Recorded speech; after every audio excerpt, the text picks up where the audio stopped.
नमस्कार दोस्तों, आप सभी का मेरे इस YouTube चैनल शापिथू में स्वागत है। पर एक बार यहाँ पे डरना मना है, तो जल्दी से सब्सक्राइब कर दो और बेल नोटिफिकेशन को ऑन कर दो ताकि मेरे आगे आने वाली कहानी आप तक जल्दी पहुँच पाए। आज की कहानी तुम्बाड़ गांव की है, जो कि मैं आप सभी को सुनाने जा रहा हूँ। कहानी शुरू करने से पहले कुछ बता दूं, यहाँ हर कहानी सच भी हो सकती है और शायद एक बुरा सपना भी। पर एक बात याद रखना, जितना आप सुनोगे उतना ही अंधेरा आपके करीब आता जाएगा। So sit tight, lights off, volume high, because the nightmare starts now.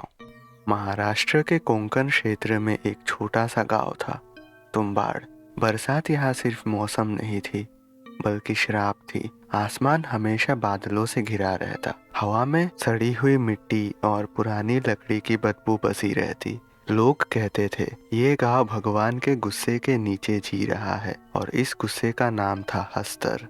कहा जाता था हस्तर एक समय देवता था, सोना और अनाज का भगवान। पर उसकी लालच इतनी बढ़ गई कि उसने अपनी माँ अन्नपूर्णा और भगवान इंद्र दोनों से चोरी कर ली। बाकी देवताओं ने मिलकर उसे श्राप दिया, तू कभी पूरा नहीं होगा, ना भूख मिटेगी ना प्यास। अस्तर को जमीन के नीचे जिंदा दफन कर दिया गया। पर कहानी वही खत्म नहीं हुई। गांव के बुजुर्ग का कहना था कि तुम्बाड़ के एक पुराने हवेली के नीचे हस्तर आज भी जिंदा है। उससे सोना मिलता है, लेकिन सिर्फ उन लोगों को जो अपनी इंसानियत गिरवी रख देते हैं। इस कहानी पर ज्यादातर लोग हंसते थे, पर राघव राव उनमें से नहीं था। राघव एक इतिहासकार था, ब्रिटिश काल के डॉक्यूमेंट्स पढ़ता, फोकलोर और मिथ के रिकॉर्ड करता। जब उसने तुम्बाड़ का जिक्र एक पुरानी डायरी में देखा, उसका हाथ कांप गया। डायरी में लिखा था, हस्तर कभी नहीं सोता, वो हमेशा इंतजार करता है। राघव जब तुम्बाड़ पहुंचा, बारिश ने उसका स्वागत किया। हवेली को देखकर ही उसका दिल भारी हो गया। दीवारें काली पड़ चुकी थी, छत से पानी टपक रहा था और अंदर से अजीब सी सरसराहट आ रही थी, जैसे कोई सांस ले रहा हो। हवेली का केयरटेकर पांडुरंग एक बहुत बूढ़ा आदमी था। उसकी आंखें हमेशा जमीन पर रहती।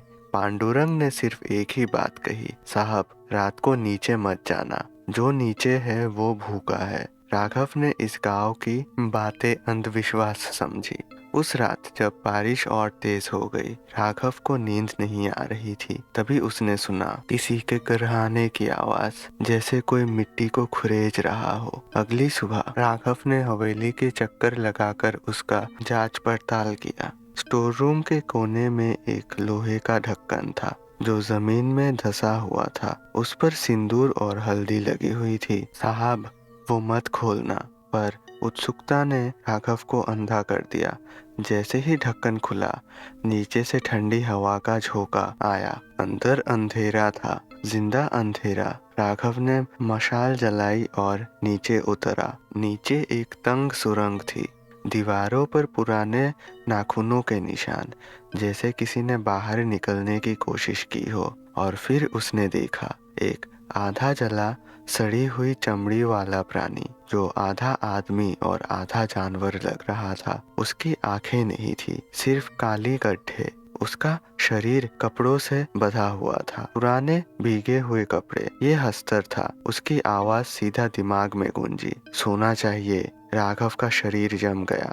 लालच का समझौता। हस्तर ने जमीन से एक सिक्का निकाला, चमकदार, बिल्कुल नया।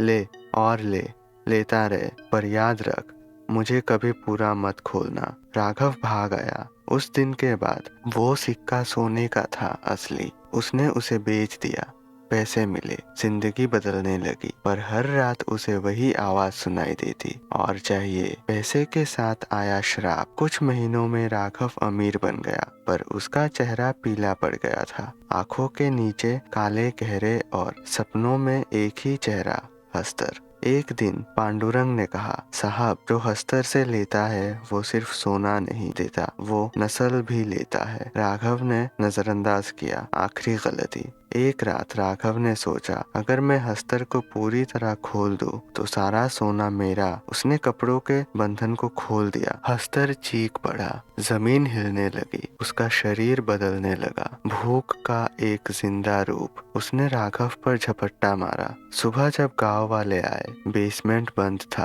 पांडुरंग ने ढक्कन पर नया सिंदूर लगाया। राघव कभी नहीं मिला। आज भी तुम्बाड़ में बारिश रुकती नहीं। हवेली खड़ी है। कभी कभी लोग कहते हैं रात को कोई आवाज आती है, सोना चाहिए, और जो आवाज का जवाब देता है वो कभी वापस नहीं आता। ये सिर्फ कहानी नहीं है। तुम्बाड़ के लोग आज भी कुछ जगहों पर जमीन नहीं खोदते, क्योंकि कुछ भूख दफन होने के बाद भी जिंदा रहती है। अगर आप कहानी सुनते हुए यहाँ तक पहुँच गए हो तो लाइक शेयर सब्सक्राइब जरूर कर देना, ताकि मैं आगे भी आप सभी के लिए ऐसी हॉरर कहानियाँ ला पाऊँ। और प्लीज़ इस चैनल को सब्सक्राइब कर दीजिए ताकि मैं मोटिवेट रहूँ और ऐसी वीडियोस हमेशा रोज़ाना आप सभी के लिए लाता रहूँ। फिलहाल के लिए मैं आप सभी से अलविदा लेता हूँ।